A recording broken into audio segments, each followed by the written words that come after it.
Hi everyone, I'm Jura, and welcome back to Project Origin. In this episode, I'm designing a modular conveyor bus blueprint for the Dune Desert, which will collect ore and move it towards the first major production facility, Block 1. But before getting into the design, we need to go through the maths. For this build, I need to know how much of each resource is being collected from the Dune Desert, but more importantly, how many Mark 6 belts are needed for each resource. If you want to follow along in the Project Origin factory planner on Google Drive, these are the numbers I'm using. From the Dune Desert, I need to collect 3,600 limestone, 3,600 coal, 1,800 caterium, 8,400 copper, and 19,200 iron. So using Mark 6 belts, that works out as 3 belts for limestone, 3 belts for coal, 2 belts for caterium, 7 belts for copper, and 16 belts for iron. So that gives a total of 31 belts, which I'll round up to 32 to keep the blueprint clean and easier to repeat. So, onto the design. I wanted the conveyor bus to match the Project Origin style, clean concrete, dark recess sections, simple modern detailing, and amber lighting. The whole system also needs to be modular. I wanted to create 8, 16, 24 and 32 belt variants, so the conveyor bus can grow depending on how many resources have been collected along the route.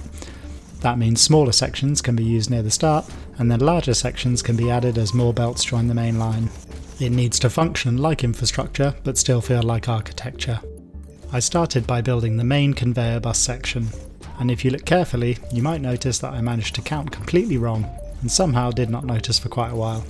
I was building the rows 7 belts wide instead of 8 belts wide.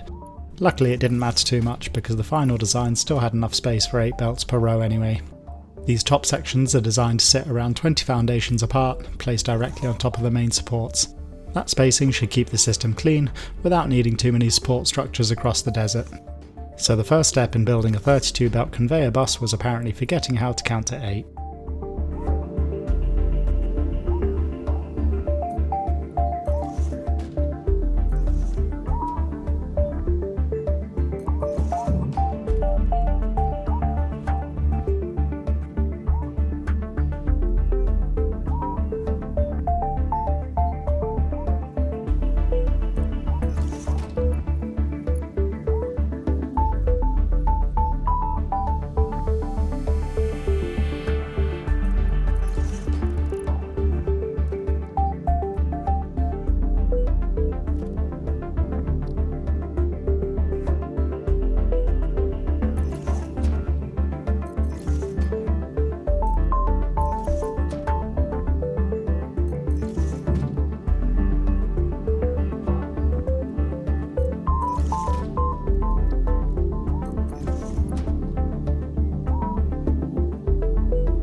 After that, I moved on to the main supports. I wanted a simple angled support structure that matched the rest of the conveyor bus, but still felt strong enough to hold something this large. The tallest point needed to be around 30 foundations high, because that was roughly the highest point I needed to cross the Dune Desert while keeping the whole system relatively flat. I tried a few different designs, rebuilt the same pieces far too many times, and in classic Jura fashion, deleted half of it before eventually ending up with something I was happy with. The final support design is fairly simple, but I think that works better for this project. It gives the conveyor bus a strong industrial look, without making every section too complicated.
Then I made the central support sections that sit between the main bus pieces. The main reason for building these as separate blueprints was belt connection. By having different variants for 8, 16, 24 and 32 belts, the belts can auto-connect between sections, which makes building the full route much quicker. This is especially important for systems like this, because manually connecting dozens of belts across the whole desert would take forever. So these middle sections are not the most exciting part visually, but they make the blueprint system much more usable.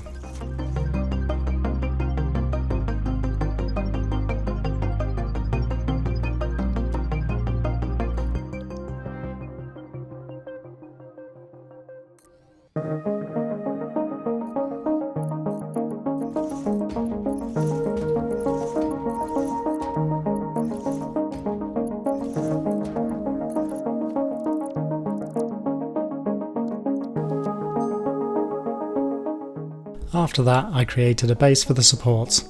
I wanted the base to match the same style as the rest of the bus, with clean concrete, angled shapes and a bit of dark detailing. For some reason, the blueprint designer let me build slightly outside of the normal buildable area for this base. I'm not completely sure why. It could be a bug or a mod conflict, but either way, it was actually quite useful.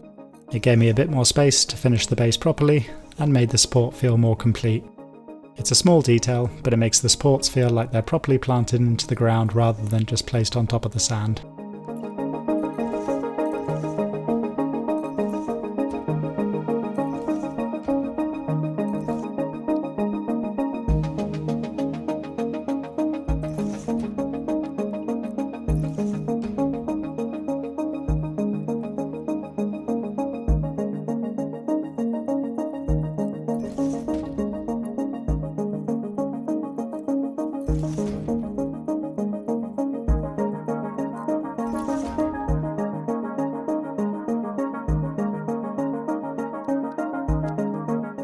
Once the main pieces were built, I gave everything a quick test. At first I tried using a single foundation across the whole top section, but I decided fairly quickly that I preferred the platform style I used at the top of the supports. It looked better, felt more like part of the structure, and it helped the conveyor bus feel less like a floating belt line.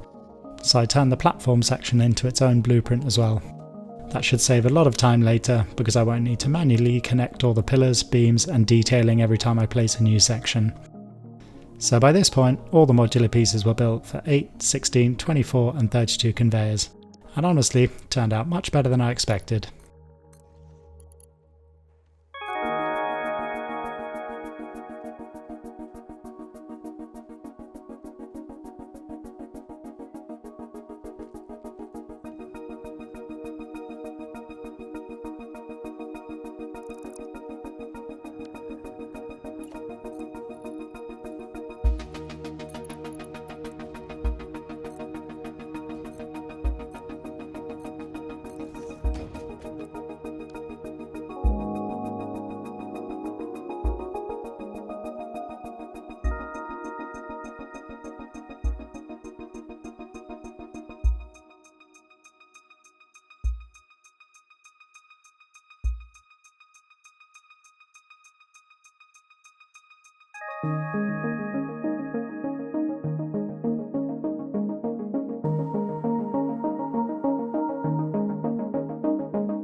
Before finishing the episode, I wanted to quickly test the system in the wild and show what was coming next. Most of the full conveyor route will be built in the next episode, but I wanted to make sure the blueprints actually worked outside of the designer. The main challenge here was the corners. I wanted to use the curve builder to save time with the layout, but the problem is that the blueprints do not always line up perfectly with the same angles. Eventually I found a method that should work by using a left and right corner section for each turn. The plan is to go roughly 20 foundations forwards, then turn, and keep repeating that to create a kind of octagonal route across the desert. The corners will not auto-connect unless I add a lot more support, and when I tested that, it looked terrible. So the corner belts will need to be connected manually. It's not ideal, but it's not the end of the world, and it should still save a huge amount of time compared to building the whole conveyor bus from scratch. But we'll have to wait till the next episode to see the full system come to life.